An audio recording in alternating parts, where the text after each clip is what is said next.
I'm Ann Browdy, the director of the Women's Studies in Religion program, and I'm especially pleased to finally be welcoming you to our first lecture of the year. We did need to reschedule what ought to have been our first lecture of the year, so I do want to let you know that Laura Prieto's lecture, Refracting Mirrors, Women, Missions, and Colonial Education in Early 20th Century Philippines, which was to have taken place last month, will be on April 25th. And so we will have 4 lectures next semester and 1 this semester. So please take one of these, which are right by the door to the room as you leave, so you'll have the schedule of our next semester's talks. Today it is my very great pleasure to introduce, who am I introducing today? There she is, Avital Davidovich-Eshed. Welcome, Avital. It's already been a great semester of conversations about work in progress in the Carriage House, and Avital has been fast at work, writing a mile a minute, so we're very eager to hear from her. Avital is a teaching fellow at the Gender Studies program at Bar Ilan University, as well as a research fellow at the Shalom Hartman Institute in Jerusalem, and a postdoctoral fellow at the Center for the Study of Conversion and Interreligious Encounters at Ben-Gurion University of the Negev. I will just mention a few of her publications in Hebrew. She is now working on her first publication in English, which is a great adventure, and she's a really good writer, so not everybody can make that transition as easily as she seems to be able to, but we're happy to have the chance to contribute to making her work available in English. Her previous publications include Sanctified God, Desecrated Woman, The Female Body as a Site of Cultural Conflict in the Middle Ages, published in Jerusalem Studies in Hebrew Literature, as well as On Brides and Braids, Bride's Hair and Virginity in Ashkenazi Wedding Ceremonies in Zvamim. She's also the author of 2 encyclopedia entries, which I usually would not mention in an introduction, but who else can we say is the go-to person on virginity? So that is, she has an entry on virginity in the forthcoming new edition of Encyclopedia Hebraica, as well as contributing the very important entry on gender to that work. So we're pleased to welcome you today.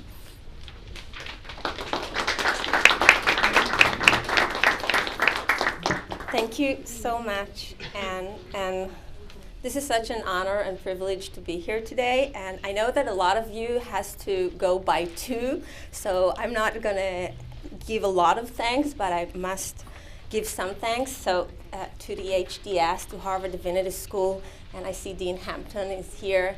This is such a great opportunity to be here. And this program, our program, the Women's Studies in Religion program, is just such a gift. So thank you, Anne, for the inspiring guidance, and also my 4 colleagues who are here. It's just the beginning of the year, as Anne mentioned, but already I learned a lot from each and every one of them. And of course, Tracy Wall, who's just making everything, I don't know if she's here, but she's making everything happen around us. So that's really important. And of course, you all for coming. As Anne said, I'm just working right now on a book project, so I know that not all of you are going to be here by the time of questions and remarks, but I'm really, I'm sorry. This is very delicate. How do I put it back? I need some help here with the, I see. You see all my secrets right now? So here it is. Okay, great. Okay, so I'll just start. So here at the Women's Studies in Religion program, I'm working on a monograph about the poetics and politics that shaped the Jewish concept of virginity in the High Middle Ages against the backdrop of Western European culture. Broaching a virtually unexplored topic, my research offered a first comprehensive survey of virginity in Judaism, including its function as a decisive factor in women's identity and social status, and as an essential religious category.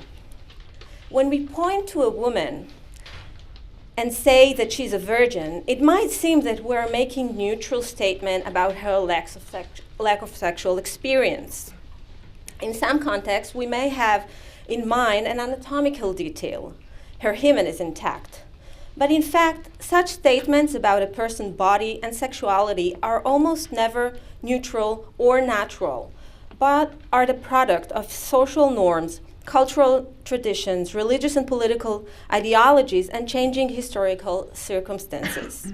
In different cultures, in different eras, a woman's designation as a virgin or a non-virgin has carried with it a broad and fluid range of cultural assumptions about her personal, social, moral, and religious status, with implication for her legal rights, economic and social status, self-identity, and even her life. My project as a whole rests on the assumption that virginity is not a fixed essence. It is rather a fluid concept that takes on ever new forms as a function of the specific historical, political, economic, and ideological context that's constructed in every culture. This understanding of virginity as a cultural construct is reinforced by the expanding body of scholarship on the concept published over the last 2 decades, primarily in the context of Christian tradition. And I saw Clarissa Atkinson is with us today, and she's have a pioneering role in this body of scholarship, and maybe there are some other people, but I just don't recognize them, so excuse me. This scholarly literature, which draws on cultural history, religious studies, comparative literature, and gender studies, has suggested that the seemingly natural, universal essence of virginity camouflages the brutal mechanisms of its cultural construction. Precisely the fact that virginity is an omnipresent concept, but with varying content, made it a useful semiotic key for analyzing changing attitudes about the body, sexuality, and gender. In addition, the coexistence of diverse notions of virginity within a single culture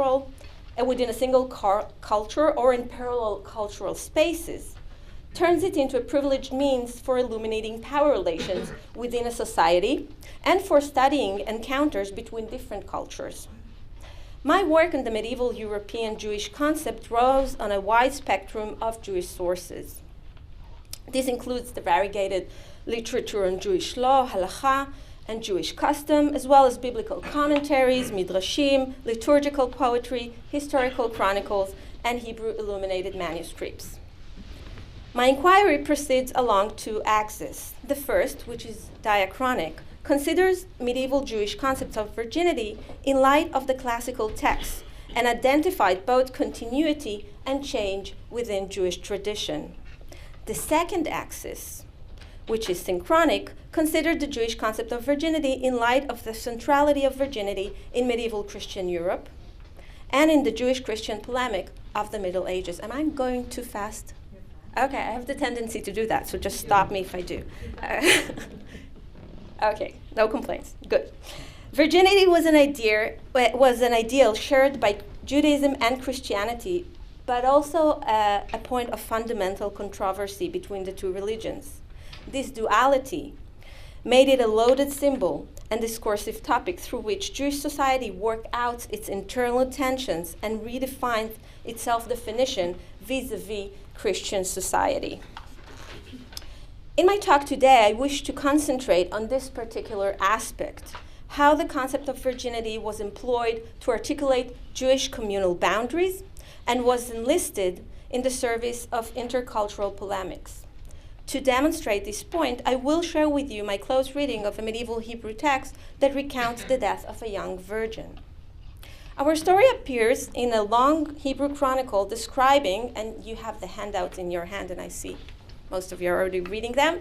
Those of you who read Hebrew, you have the Hebrew on the other side.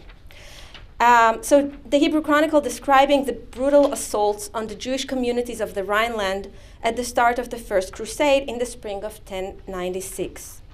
It vividly recounts the mass martyrdom that was the common Jewish response to the attacks. The chronicle was written during the first half of the 12th century, about a generation after the events it describes. The chronicler tells us that on the first day of the Hebrew month of Tammuz, which corresponds to somewhere in the end of June 1096, it's actually 27, I just didn't want to be that precise. A crusade, it sounds so, but it is the 27th of June. A crusader band reached the town of Ilan, in which many Jews had fled from Cologne. As was the case everywhere, the crusaders offered the Jews two choices, baptism or death. After the chronicler laments the destruction of the glorious community of Cologne, he describes an incident that occurred that day, the martyrdom of the Virgin Sarit, slain by her father-in-law to be Master Yehuda ben Rabbi Abraham de Parnas. That is a title for a community leader.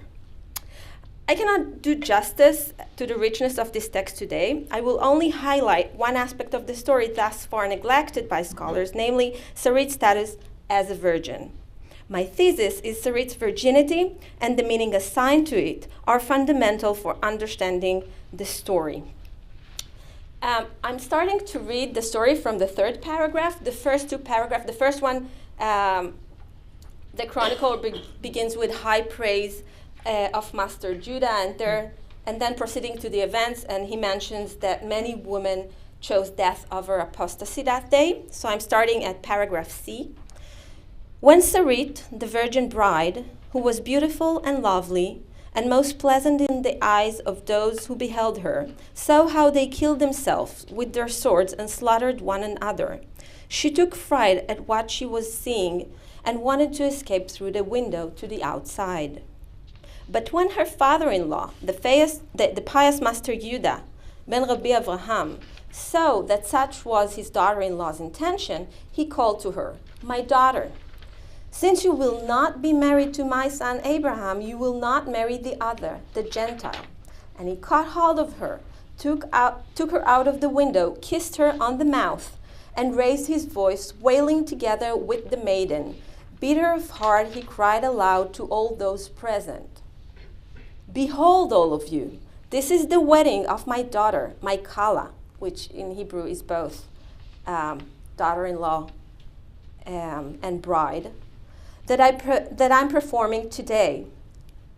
They all cried, sobbing and wailing, mourning and moaning. The pious Master Yehuda said to her, "Come, my daughter, and lie in the bosom of our father Abraham, for in a single moment you will acquire your place in the next world and enter the company of the righteous and pious."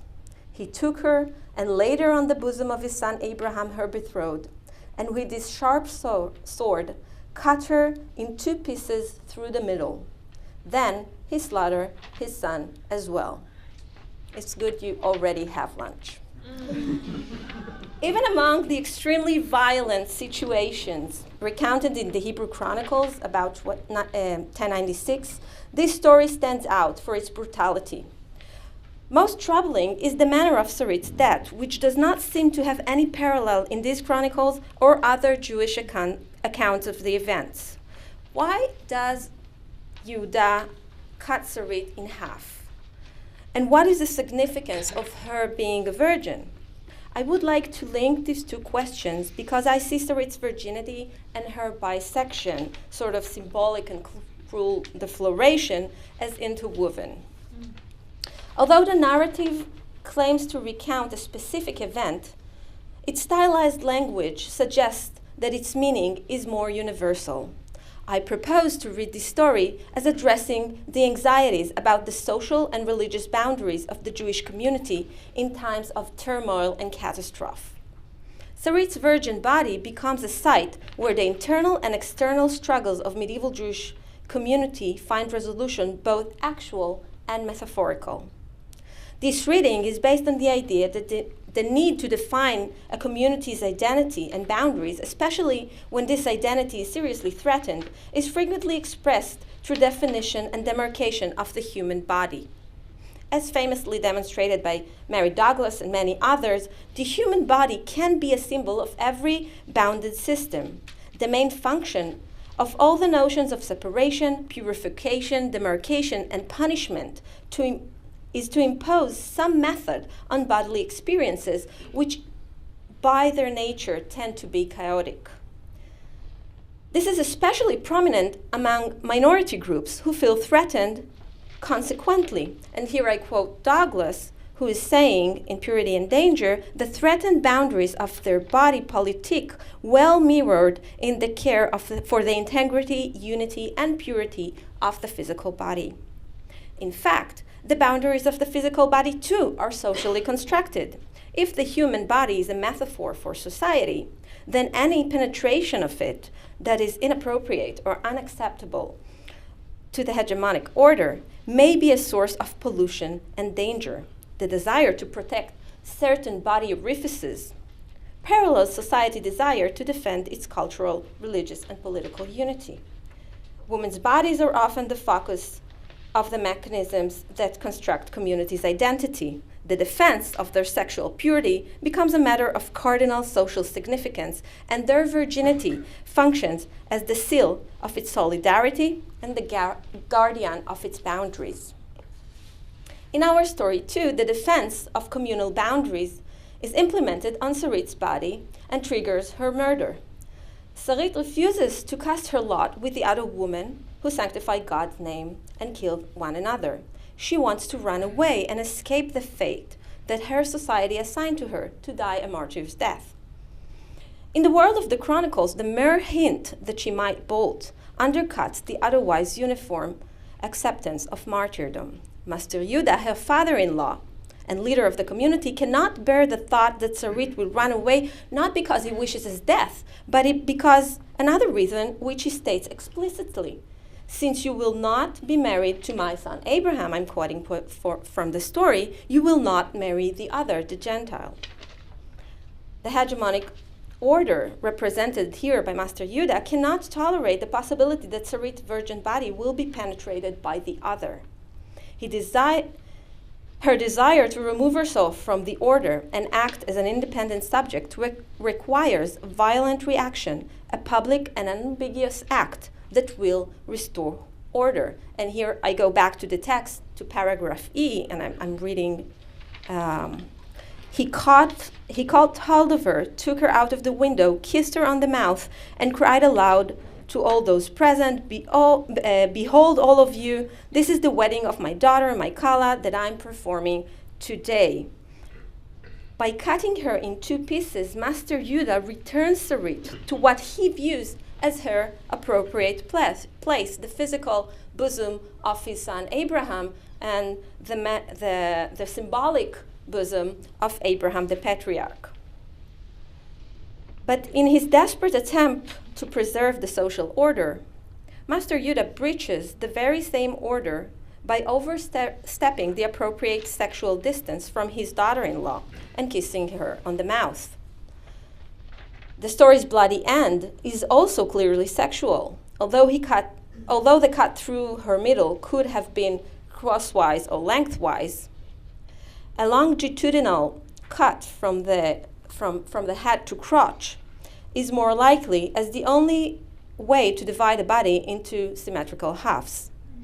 There is also the symbolism of a cut that splits the genitalia down the middle and strongly hints at a penitential sacrifice for sexual transgressions.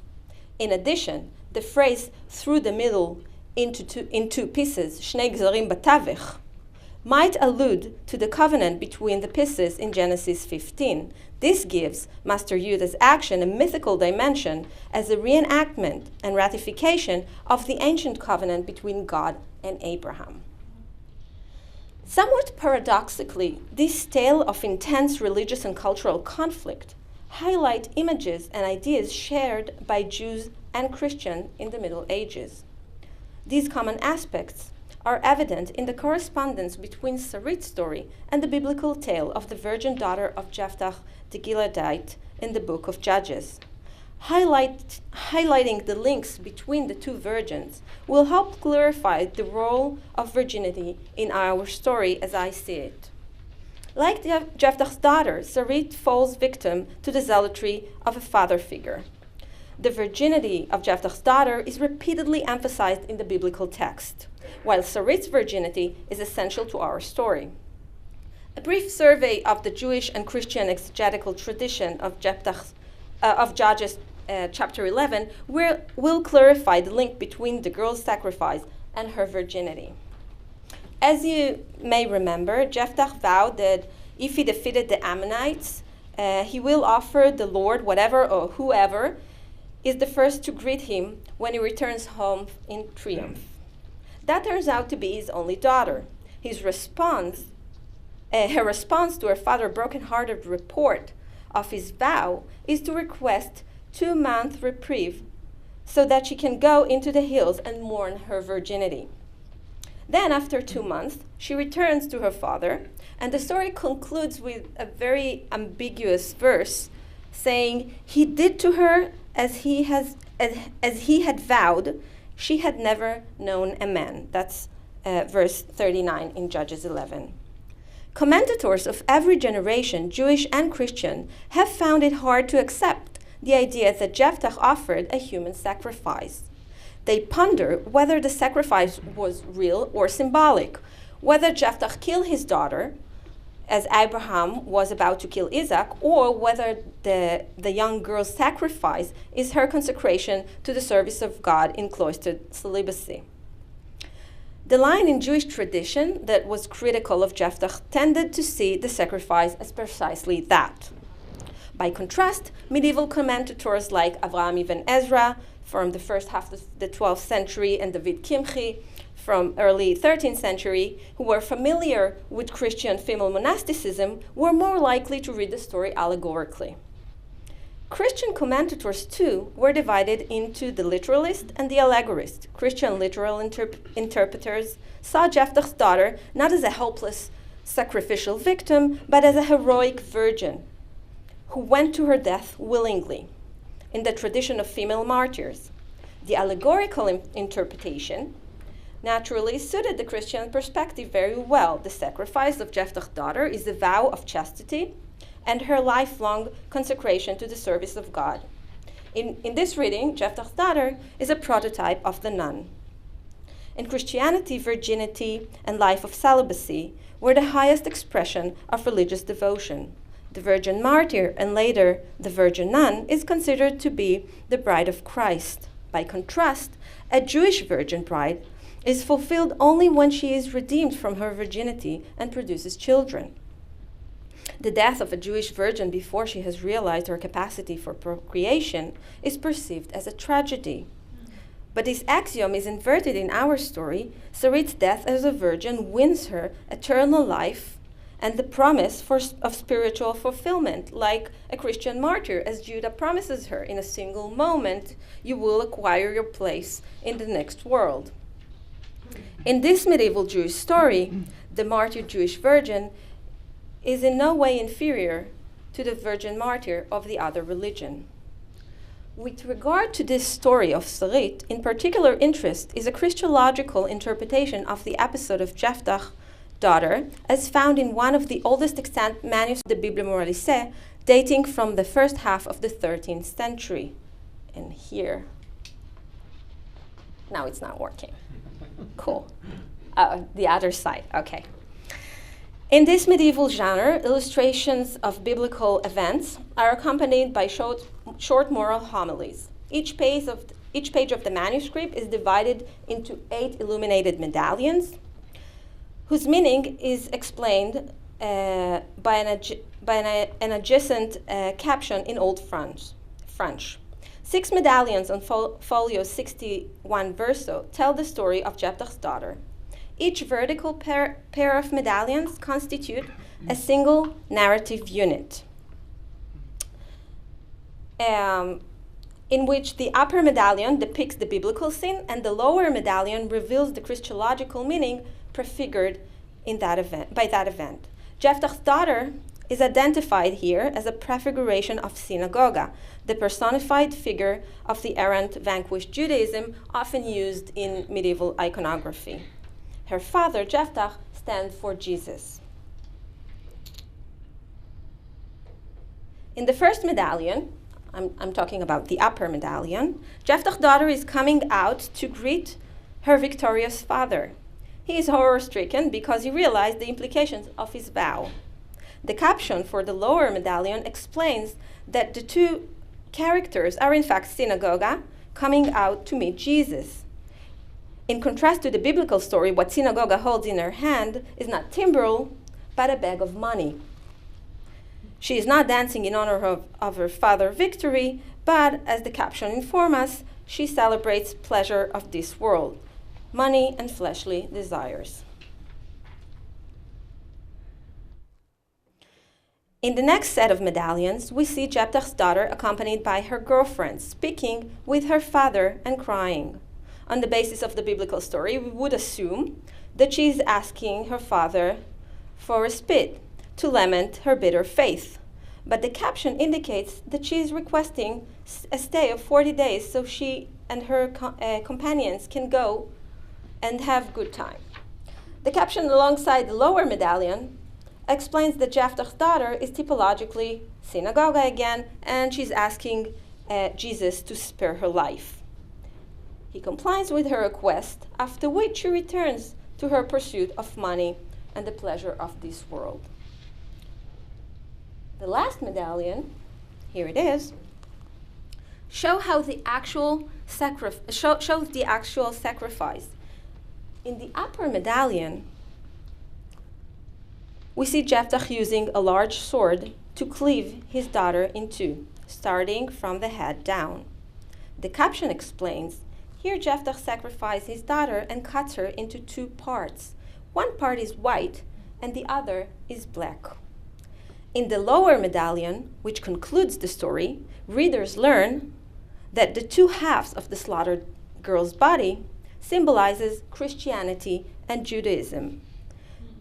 The illumination and text make the hierarchy between the two religions unmistakable.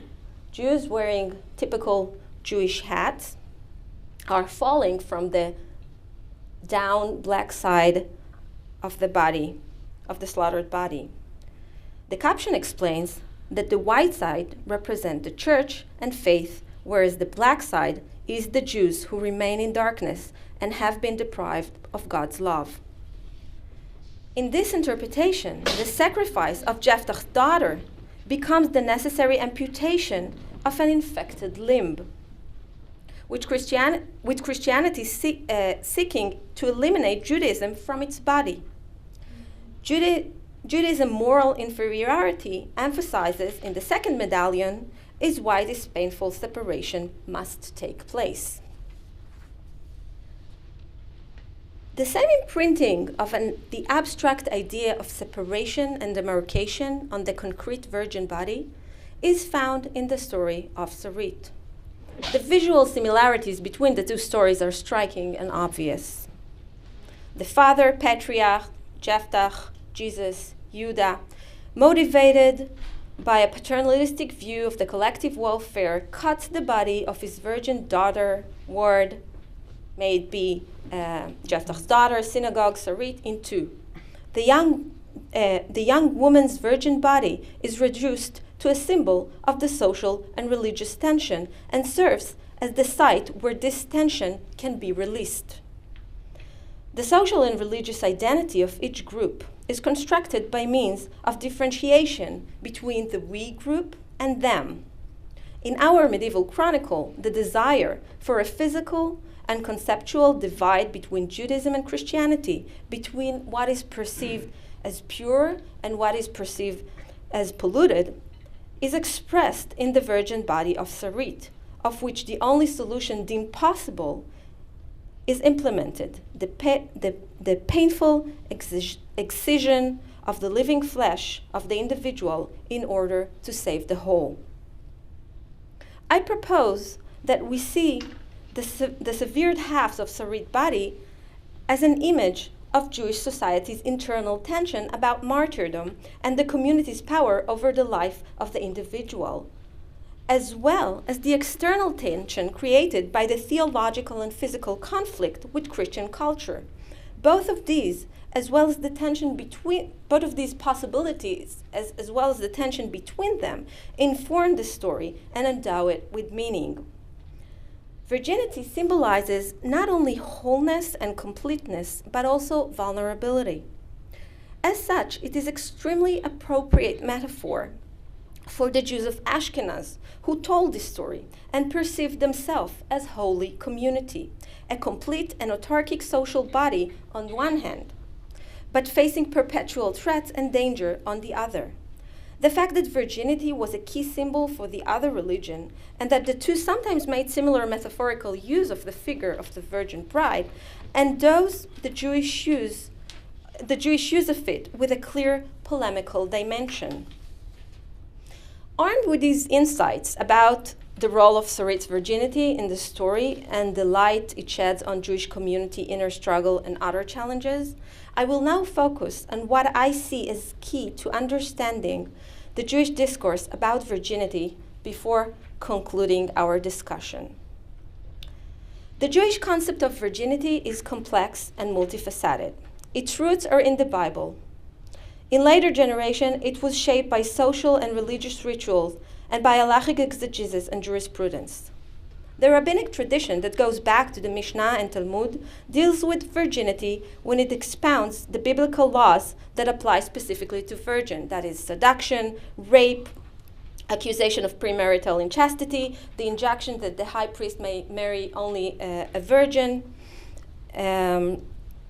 Judaism limited virginity to the relatively short interval between the first signs of girls' sexual maturity and her marriage. Unlike Christianity, which led to perpetual virginity, the Jewish model was compatible with the very first commandment in the Bible, to be fruitful and multiply, and established the social centrality of marriage.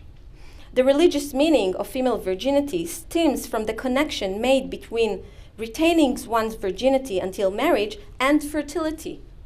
In medieval Ashkenaz, this idea was reinforced by the link to the idea of preserving the holy seed of Israel, Zera Kodesh, and reflected in the image of the virgin bride as a feminine ideal. This ideal was articulated through various textual tradition and transmitted through law and ritual. The virgin bride functions as an agent of social meaning, whose body exemplifies the social and religious values of contemporary Judaism, and, as we saw with Sarit, could be used to challenge the Christian ideal of the virgin bride of Christ. An important point that I wish to underline is that the complexity and fluidity of the Jewish concept from the Talmudic period onward is due to the coexistence of three partially overlapping systems for defining virginity. The first one is virginity as sexual inexperience. So a virgin is a woman who has never had sex. The second is virginity as a matter of anatomy. That is, a virgin is a woman with an intact hymen.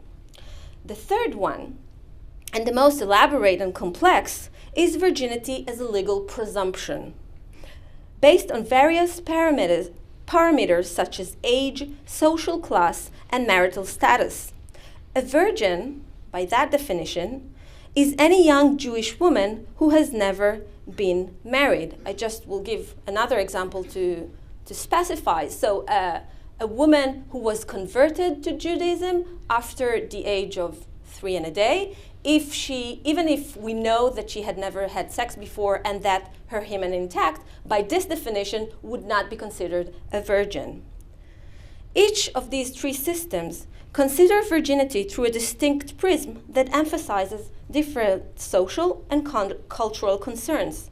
The dynamic between the different definitions and the wide range of possible interpretation made possible by their interplay illuminate the ideological and political bias underlying any legal ruling on the subject.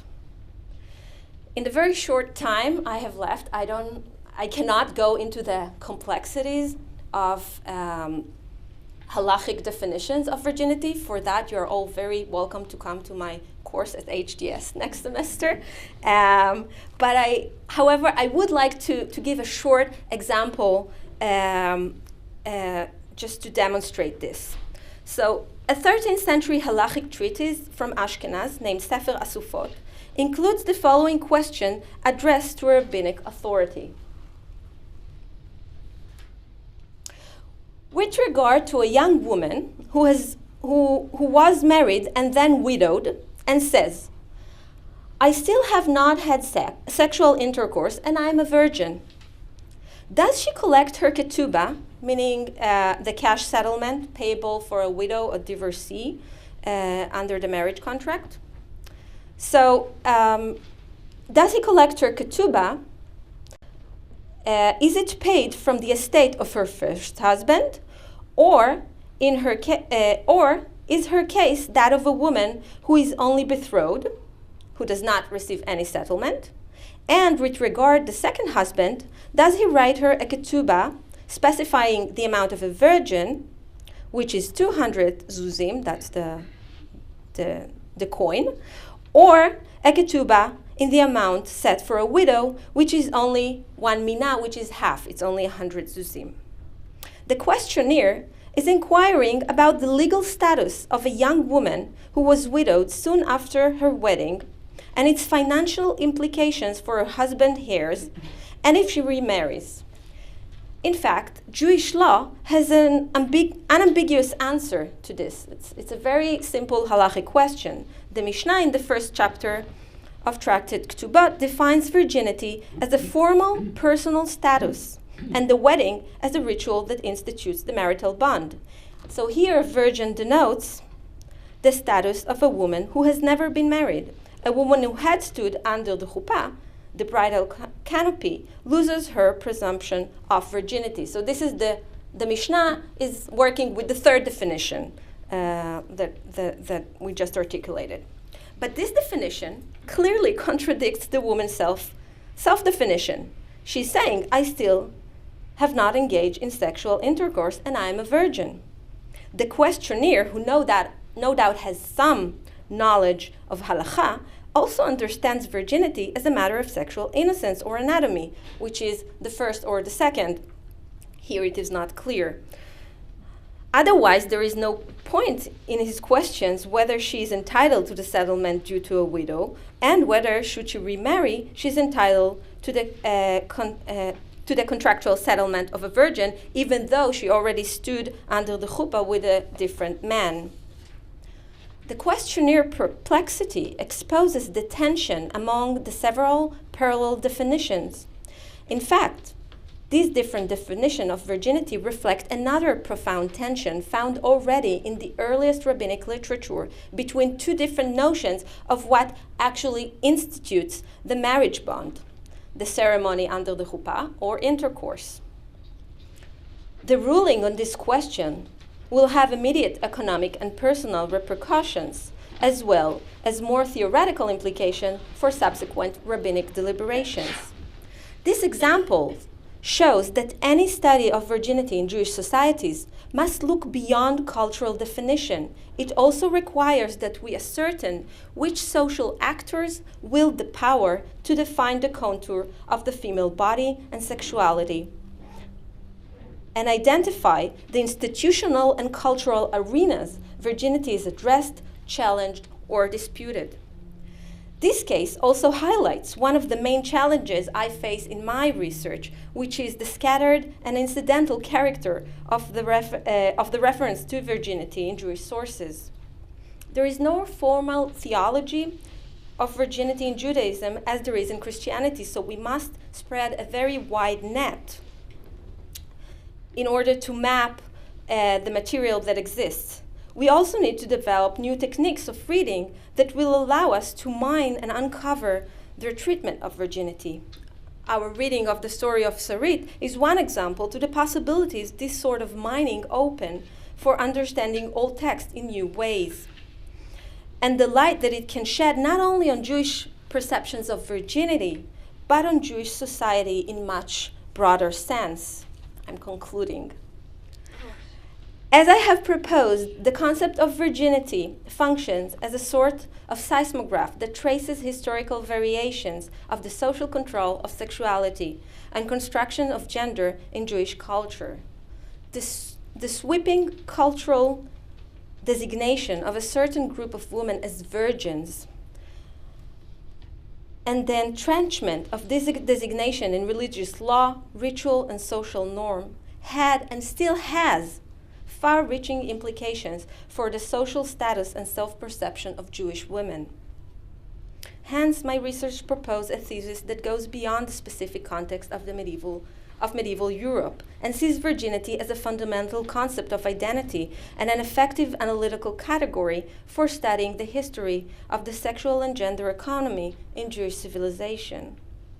This is true not only of virginity, but also of the attitude towards other female identity categories such as widows and divorcees, that regulates women's personal status in halakha in a way that serves the existing social and religious frameworks and preserve their power. This insight into the mechanisms that construct gender in Judaism is important for understanding the past, but also for dealing the present and shaping the future. Thank you.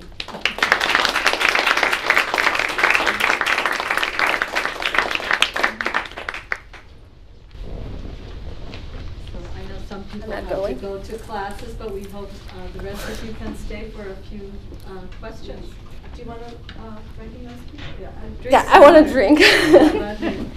Drink. And would you introduce yourself? Yeah, I'm David Stern. I teach in FAS.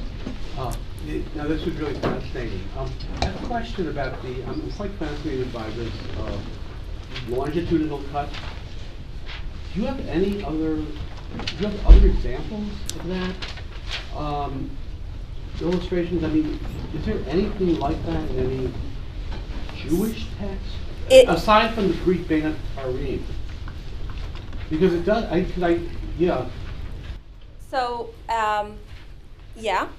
But it wasn't very easy to find. And actually, the way it is, the Hebrew does not imply to a specific way of cutting. So in order to demonstrate the fact that it's longitudinal, it was challenging. But first of all, I found not illustration, not visual images, but I did found in the Hebrew Chronicles, I did found some accounts of the Crusaders themselves cutting people through the in a longitudinal, because this is the way that the sword works. This is probably would be the right, I guess, the right way to do it if you're holding a sword and wanna cut someone. So I have one example like that, and there's also a midrash on spreading. I think it's. I don't remember right now but I have one that I can't recall it right now, but there is one more example like that in Jewish Midrash for a man, not for a woman. So this is the only, but the thing is, no, well, we don't have much iconography, but the thing is that this Biblo Morali said that is from early 13th century, and then our text, which is middle of 12th century. And I think what's fascinating here is the same metaphorical use, that these two societies are talking the same metaphorical language with each other, and each one of them is using that against the other religion.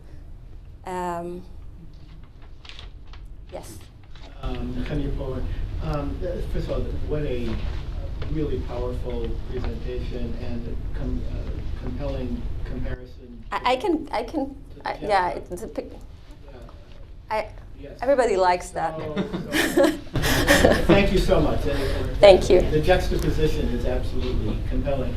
I'd like to just go and ask for your view on the last sentence, which I don't think you addressed. That is to say, in the story. Yeah. Like Kafrota, Vayeshkiva b'cheko shel Avram, v'lo Avraham ha'usa, v'chotcha b'charav ha'chadudav. So he places her on the body, on the living body on the, of his son, Abraham. I mean, I want to hear your view, but it seems to me that he's arranging a kind of a consummation of the marriage, and then he kills them both. Yeah, the framework of the I have a much broader interpretation and reading of the story, and I actually addressed that. But yes, it is. This whole ritual murder is a blood wedding, right? He's trying to give them a wedding that they're not going to have, and then he kills his son as well. And I was thinking, how does exactly he puts her in the bosom of his son Abraham? Was that longitudinal or that way? Because out of that it will create a cross, and there's a lot of symbolic possibilities with that. But yeah, that's a very good comment. Thank you. Thank you. Well, I was really fascinated by that conclusion also, and forgive me if this only reflects my ignorance of the period, but I was wondering if it is martyrdom, because she has chosen baptism. She's murdered. Right. She didn't choose baptism. It's not, well, she wanted to escape through the window. I think Yudah's assumption is that if she will go outside the window, she will convert to Christianity, and he wanted to prevent that. It's fascinating because in Hebrew, the word ones, which is the English for rape, is used both for rape but also for forced conversion. So the sort of and in a lot of places in this chronicle, I have the feeling, although there aren't any descriptions of the Crusaders raping any Jewish women, and I think they probably didn't. Unlike in other accounts of this kind of assaults, that we know that rape is part of what happens when an army gets into a community. Here, there is no account on that Jewish women were raped, both in the Rhineland and also when the Crusaders got to Jerusalem. So they kill everybody, but they're not raping women. And it's quite surprising, because I think if it was part of the thing, we would have known about that, because there are really elaborated accounts on that. So what I'm trying to get to is that in many places in this text, women's loyalty to the community is defined both by her religious loyalty and sexual loyalty. And these two loyalties, the religious loyalty and the sexual loyalty, are diffused in many ways, also in Sarit. So when he is afraid that she will go outside of the window, he's also afraid that she will be penetrated by someone else, but he's also afraid that she will convert. So these two fears are identical, and the way he takes care of that two fears is also very physical. Does that answer the question? Okay. Michael. Michael Rosenberg? Yes. Hi, nice to meet you. Nice to be emailing, but Yeah. so I'm intrigued by. Michael was writing about virginity in in the Talmud in early Christianity, right? So he's an expert. Yeah. So I'm intrigued by the ambiguity here caused by the name of the son Abraham and Abraham our father, which I think plays on this ambiguity of, is this marriage consummated or not? Right. But on the one hand, if you look at the late anti-Christian martyrdom stories of virgins who are the brides of Christ, and their bodies remain unpenetrated, they never are married to an earthly man, are married to Christ. And here, there's this strange line of come lie in the lap of Abraham our father and place on the son Abraham. It feels like there's, I don't know if I want to use the word anxiety or some kind of intentional ambiguity about whether this is consummated. That feels like it's playing in some ways with sort of Christian values around virginity. There's some kind of yes, it's definitely acceptance and resistance to those models. Right, because the point of virginity in Judaism, well, I don't want to talk in really large generalization, but if I will have to pinpoint where is the crucial difference between the way Christianity see virginity and Judaism, is that Judaism is concentrated on the moment of defloration. And I'm sorry, I don't have if I would really be happy to hear other suggestions for this word, defloration, but this is the moment of when virginity ceased to exist. This is the moment that is crucial in Jewish eyes, the moment of Beilat Mitzvah, which is the commended consummation of marriage. This is the Jewish text sees that as a transformative moment. Something happens there, and they're fascinated by that. So I think it's not surprising that this text that is so concentrated with virginity and have such a strong debate over this symbol with Christianity will say something about the fact that the Jewish virgin martyr is not less than the Christian martyr, but she's very different because her virginity is lost at the end. There's a moment there that it's lost before she dies. Do I get to do that? Thanks. I'm Katie Park. I'm Emerita from the History of Science Department. And I work on medieval Christian ideas of the body. This was a wonderful talk, and just a thought about the vertical cut. I don't know if there's a concept of the hymen. I mean, it's not a major part of Latin on virginity of women. But if she's cut sideways, her hymen remains intact, whereas if she's cut vertically, her hymen doesn't, in which case it makes more sense to think of it as a consummation. Or it would add to the evidence that it's like a consummation.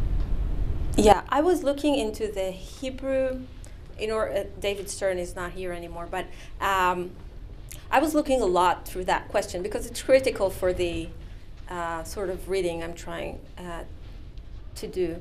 And the only things I would find is that in Hebrew, when you say gozer legzarim, that would be, the other place I found it is when God is crossing the sea.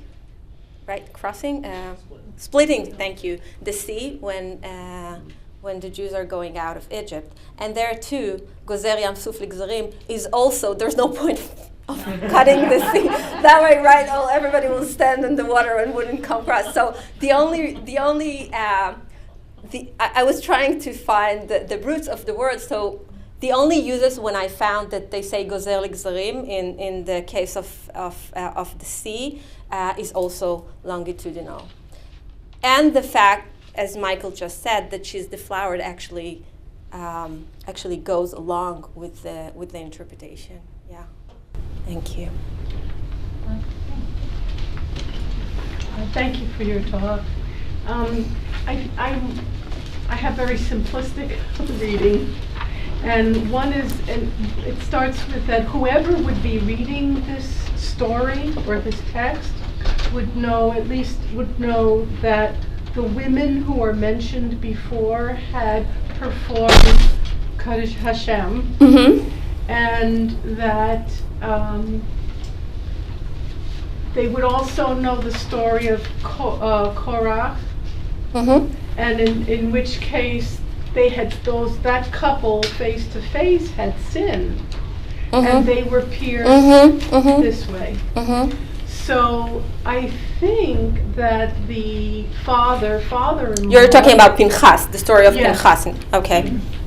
And the father-in-law was redeeming her and preventing her from having to, not because she sinned, but and when he kissed her mouth, it was the same gesture that Hashem kissed to give life, and also for Rabbeinu Moshe to take away life.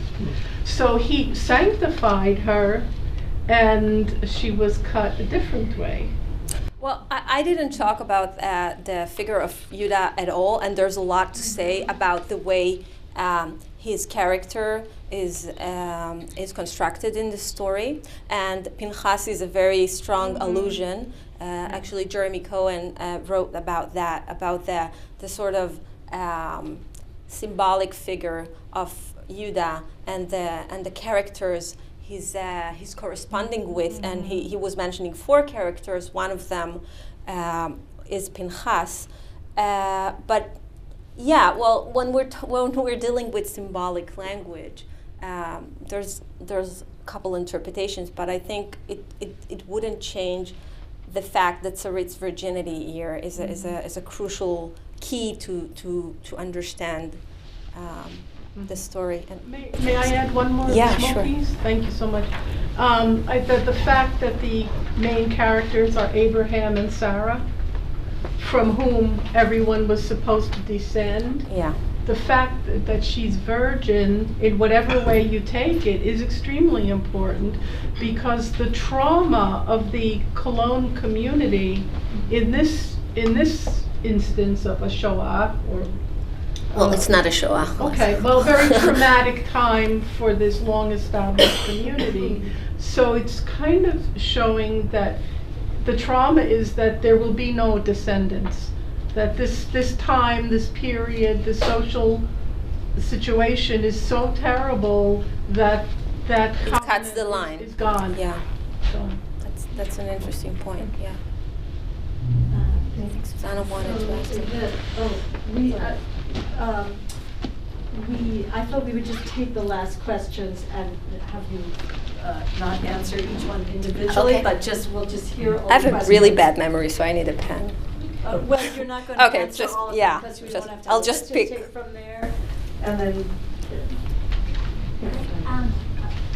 Yeah, I also just wanted to follow up a little bit more on the figure of Judah, because and I actually didn't, I mean, he doesn't come to me across sympathetically, but if we're talking about violence on a body, it's not just that he kisses her, which is striking, but he's very physical, right? He takes her, he like moves her from the window, and then obviously violates her body on top, like in a way that seems sort of dramatic. And I also just wanted to add, David started to ask if there's other examples, right, where people are split lengthwise, and it just made me think of Moses, right, in Shemot, when he's and so the Nachash eats him up until the crotch, and that seems another example where the body is split in half up until that moment, and that's why That's a good before he must example. circumcise the child. Yeah. So yeah, interesting. Yeah. And just pay attention to the fact that Judah did not commit any martyrdom. We don't know. Like, he kills everybody around, but he's not dead at the end of this story. Just add one thing. I would suggest you could look at Sefer Yetzirah. Mm-hmm. Sefer Yetzirah is the earliest Mm-hmm, one. mm-hmm. And it's based on bilateral symmetry. It's chamesh keneged chamesh, five hands, 5 fingers, 5 fingers, 5 toes, 5 toes. And it says Brit Milah, Brit Lashon, Batavech. I know. So it yeah. really suggests Yeah, the the Otto Brit, I bilateral know. symmetry going down the middle. It really proves your point. That's a good point. I actually know that the passage you're referring, and I didn't connect that too. Thank you. Yeah, and the vertical symmetry also mirrors the labia, so Yeah. it has another element. But I was struck by, first of all, the window. It's such a rich topic that you're doing, and it's such wonderful work. But there's a book by Daniel Yuto who talks about secrecy and the importance in the Middle Ages of not praying near a window. And that the Reformation transforms that by opening windows, and architecture also begins to change. And buildings now have more and more windows, but one didn't pray before windows. So I wonder if that might be another element. But the other thing I wanted to say is the ritual quality of all of this. It is ritualized. Of course, it's written for a particular reason in order to be very after the fact, et cetera, for community. But the ritual nature of it, and you and I have talked about this, that when the woman is, as they say, deflowered, whatever that means. We need another word, please. Right, but she gives, theoretically, supposedly, she is giving some drops of blood, which has the parallel with the Brit Milah, with the circumcision, that the boy. I know. I wish Shia Cohen didn't go. I was just thinking about that. Yeah, but of course, when the boy gives his blood at the circumcision, the father or the circumciser is supposed to suck something from the penis and perhaps give a kiss, with the kiss from כן, the Song of משפטיות. Songs, the revelation came as a kiss at Sinai. Yeah. Oh, so you're thinking that kiss? So I'm wondering in terms of this, there's no kiss here, obviously. Well, he does kiss her on the mouth. Yes, That's his kiss, but I'm thinking about the defloration in halachic literature. What happens? There's no mandate for a man to kiss when he's No. deflowered. No, he just need to bo'el v'poresh. He goes in and then withdraws. The floration is the whole thing. That's the only thing. That's bilat mitzvah. That's the idea of the commandment, is to get rid with virginity. That's the consummation of marriage. But he makes it more like the Brit Milah by giving her a kiss. That's, yeah, I haven't thought about that. Thank you. Well, thank you all for joining a really stimulating you. conversation, and thank you for this wonderful work. Thank you all for